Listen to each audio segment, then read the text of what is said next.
함께 읽을 말씀은 잠언 21장 10절에서 13절입니다. 악인의 마음은 남의 재앙을 원하나니 그 이웃도 그 앞에서 은혜를 입지 못하느니라. 거만한 자가 벌을 받으면 어리석은 자도 지혜를 얻겠고 지혜로운 자가 교훈을 받으면 지식이 더하리라. 의로운 자는 악인의 집을 감찰하시고 악인을 환난에 던지시느니라.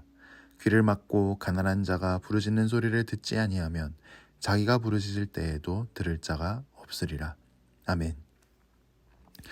오늘 말씀은 우리 신앙의 퀄리티가 결국 이웃과의 관계 속에서 드러난다라고 말씀합니다. 현대 한국 사회는 이사가 잦고 아파트 문화가 만연해서 5년, 10년을 살아도 이웃이 누군지 모르고 사는 경우가 허다합니다. 여러분은 여러분의 이웃과 어떤 관계를 맺으며 살아가시나요? 좋은 관계입니까? 나쁜 관계입니까? 그런데 10절을 보니까 이웃이 망하기를 바라는 사람이 등장합니다. 악인의 마음은 남의 재앙을 원하나니 그 이웃도 그 앞에서 은혜를 입지 못하느니라. 무슨 수가 틀린 건지 악인은 이웃이 망해버리기를 바랍니다. 그래서 자기가 이웃의 땅을 차지하고 재산을 차지하고 싶어 합니다. 그래서 이웃이 어려움에 빠졌는데 전혀 도와주지를 않습니다. 층간소음이니 쓰레기 투기니 주차 문제니 누수 문제니 우리는 이웃과 여러 갈등을 겪습니다. 갈등을 겪는 이웃이 망해버리기를 바라지는 않았나요? 재산상의 손해를 입는데 그걸 기분 좋아하지는 않았나요? 이웃이 어려움에 빠졌는데 어서 망해버리기를 바라지는 않았나요? 그런데 이런 마음 먹는 것을 하나님께서 다 보고 계시답니다. 12절입니다. 의로운 자는 악인의 집을 감찰하시고 악인을 환난에 던지시느니라. 사실 악인이 문 닫고 집에 들어가서 무슨 꿍꿍이를 도모하면 우리는 무슨 음모가 일어나고 있는지 알 길이 없습니다. 그런데 하나님은 의로우신 재판장이신데요. CCTV로 악인의 집을 촬영하시듯이 무슨 일이 일어나고 있는지를 다 보고 계시답니다. 그리고 남 잘못되라고 저주하고 음모를 꾸미던 악인을 환난에 던져버리신답니다. 그 집을 뒤집어 엎어버리시는 것입니다. 하나님은 아브라함에게 이렇게 약속하셨습니다. 내가 너로 큰 민족을 이루고 내게 복을 주어 내 이름을 창대하게 하리니 너는 복이 될지라. 너를 축복하는 자에게는 내가 복을 내리고 너를 저주하는 자에게는 내가 저주하리니 땅의 모든 족속이 너로 말미암아 복을 얻을 것이라 하신지라.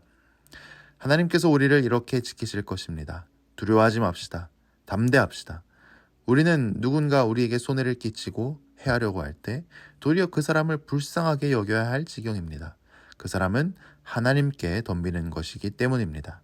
이런 불쌍한 사람, 가시 같은 이웃, 나도 한번 들이받고 싶은 사람이 내 주변에 있지는 않습니까? 하나님은 최후의 심판이 이르기 전에도 한 번씩 이렇게 악을 심판하십니다. 11절이 그 이유를 알려줍니다. 거만한 자가 벌을 받으면 어리석은 자도 지혜를 얻겠고 지혜로운 자가 교훈을 받으면 지식이 더하리라. 이 11절에 보면 3명의 인물이 있습니다. 첫째는 노골적으로 이웃을 향해 죄를 지는 거만한 자가 있고, 둘째는 하나님 말씀에 따라 사는 지혜로운 자가 있고, 셋째는 이도저도 아닌 어리석은 자가 있습니다. 하나님은 거만한 자를 심판하시고 또 지혜로운 자가 하나님 말씀에 따라 사는 모습을 세상에 보여주셔서 어리석은 자들이 지혜를 얻게 하십니다. 하나님을 찾게 하십니다. 그러고 보면 우리가 이웃과의 관계 속에서 하나님 말씀을 따라 사는 것이 참 중요한 것이군요. 상식적인 차원에서라도 우리가 이웃과 좋은 관계를 맺고 이웃이 위기에 빠졌을 때 돕는 것이 좋다라고 권면합니다. 13절이 그렇게 말씀하죠. 귀를 막고 가난한 자가 부르짖는 소리를 듣지 아니하면 자기가 부르짖을 때에도 들을 자가 없으리라. 내가 남을 돕지 않는데 남이 나를 돕겠느냐는 말씀입니다. 우리가 선한 사마리아인의 비유를 기억합시다. 어떤 율법 교사가 물었습니다. 내가 사랑해야 하는 이웃은 누구입니까? 거기에 대한 답으로 주님은 선한 사마리아인의 비유를 말씀하셨습니다. 사마리아인과 유대인은 상식적으로는 도저히 이웃이 될 수 없는 사람입니다. 서로를 죽이고 죽인 역사적인 원한이 있습니다. 서로를 종교적으로 이단이라고 정죄하는 사이입니다. 저 인간들이 이 땅에 발을 붙이고 살아서 하나님이 복을 안 주신다라고 생각했습니다. 서로를 박멸해야 한다고 생각했습니다. 그런데 주님은 상식을 뛰어넘는 이웃사랑을 명령하십니다. 한 사람이 죽어가고 있을 때 인종이나 신앙이나 역사적 원한도 그 사람을 살리는 것을 가로막아서는 안 된다고 하십니다. 우리는 사랑을 베푸는 대상에 상당한 제한을 둡니다. 이웃의 범위에 제한을 둡니다. 이웃이 아닌 사람, 친구가 아닌 사람을 기꺼이 나의 이웃으로 친구로 받아들이지 않습니다. 하지만 주님의 사랑을 기억합시다. 우리는 그리스도 밖에 있었습니다. 이스라엘 나라 밖의 사람이었습니다. 약속의 언약들에 대해서는 외인이었습니다. 세상에서 소망이 없고 하나님의 하자도 모르던 미신에 빠져 살던 동방의 가난한 민족이었습니다. 그런데 만왕의 왕 예수께서 십자가에 달려 죽으실 때 우리 이방인의 죄까지도 지고 죽으셨습니다. 그리고 그리스도는 우리를 끝까지 사랑하셔서 수많은 복음의 일꾼들의 발을 통해 복음이 민족과 국경과 대양을 건너 이 나라, 이 민족, 이 땅에 이르게 하셨습니다. 사랑의 예수님께서 이 외진 나라에까지 찾아오신 것입니다. 그리고 수많은 사람 중에 죄인의 괴수인 내가 복음을 듣게 하셨고 내가 주님을 만나고 예수를 믿고 구원받고 하나님 백성이 되게 하셨습니다. 우리한테 무슨 예쁜 구석이 있어서가 아닙니다. 우리는 예쁜 구석이 하나도 없습니다. 다 죄인이고 깨지고 망가지고 썩어 문드러져가는 악취나는 인간들이었습니다. 그런데 하나님께서 우리를 찾아오시고 우리를 안아주시고 우리 상처를 닦아주시고 치료해주시고 회복시켜주시고 구원의 약속과 하나님의 나라까지 우리에게 주셨습니다. 이러려고 가장 소중한 자기 아들을 우리에게 내어주시기까지 했습니다. 하나님이 우리를 먼저 용서하시고 품어주시고 사랑해 주셨습니다.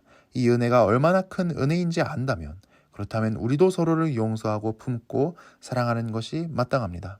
가족과 교회 형제 자매들과 이웃들 용서하고 품고 사랑합시다. 요한일서 4장 말씀입니다. 우리가 사랑함은 그가 먼저 우리를 사랑하셨음이라. 누구든지 하나님을 사랑하노라 하고 그 형제를 미워하면 이는 거짓말하는 자니 보는 바 그 형제를 사랑하지 아니하는 자는 보지 못하는 바 하나님을 사랑할 수 없느니라. 우리가 이 계명을 주께 받았나니 하나님을 사랑하는 자 또한 그 형제를 사랑할지니라. 아멘. 기도하겠습니다. 사랑이 많으신 하나님 아버지, 주님은 죄인인 우리를 사랑하시고 우리를 받아주셨는데 우리는 서로의 죄를 용서하고 서로를 용납하는데 너무나 무능했습니다. 우리의 신앙이 살아있는 것이 되게 하셔서 나의 사랑의 범위가 넓어지게 하시고 친구의 범위가 넓어지게 하여 주옵소서. 그리스도께서 우리 모두를 사랑하신 것 같이 사랑하게 하여 주시옵소서. 가족과 이웃과 교회 형제 자매들을 사랑하게 하여 주옵소서. 혹시 이웃이나 교회 형제 자매와의 갈등으로 힘들어하고 있는 성도님 계시다면 그 상황 가운데 개입해 주시고 어려움이 해결되게 하여 주시옵소서. 그 상황 가운데서 끝까지 주님의 제자답게 행동할 수 있도록 나의 언행을 지켜 주시옵소서. 원수진 이웃, 형제 자매가 있다면 얽히고 설킨 그 관계가 풀릴 수 있게 하여 주옵소서. 먼저 마음을 열 때 상대방도 서로를 용서하는 그런 기적이 일어나게 하여 주시옵소서. 우리는 우리를 힘들게 하는 이웃도 만납니다. 손해를 끼치고 어렵게 하는 악한 이웃도 만납니다. 의로우신 재판장 되시는 하나님께서 악인의 모든 행동과 의도를 감찰하시고 우리를 구원하여 주시옵소서. 오늘도 우리가 하는 모든 일을 통해 주님 영광 받으시기를 소망합니다. 피곤치 말게 하시고 새 힘을 주시고 용기를 주시고 주님을 신뢰함으로 오늘을 보내게 하옵소서. 만나움의 줄하기를 내려주시고 연약해진 건강을 회복시켜 주시고 외로움 속에 있는 성도님과 함께하여 주옵소서. 사랑하는 가족과 자녀들 지켜 보호하여 주옵소서. 갈 길을 밝히 보여주시고 우리 인생을 통해 어떻게 주님께 영광 돌려드릴 수 있을지 알게 하여 주시옵소서. 주님께 돌아오기를 간절히 기도하는 사랑하는 영혼들이 있습니다. 하나님을 찾게 하시고 예수님 속히 만나 주시옵소서. 교회를 지켜주시고 주 안에서 하나 되게 하여 주시고 우리 모두 주님의 제자답게 주님을 따르게 하여 주시옵소서. 예수님 이름으로 기도합니다. 아멘.